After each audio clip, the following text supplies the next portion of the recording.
Pantauan di Pelabuhan Slamet Riyadi semalam terlihat aktivitas penumpang lebih ramai dibandingkan hari-hari biasa.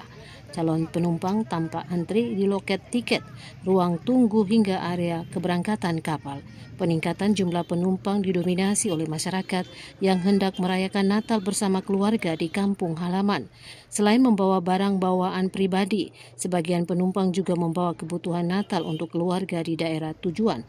Arus mudik di Pelabuhan Slamet Riyadi akan terus terjadi bukan saja di perayaan Natal 25 Desember, namun memasuki tahun baru 2026.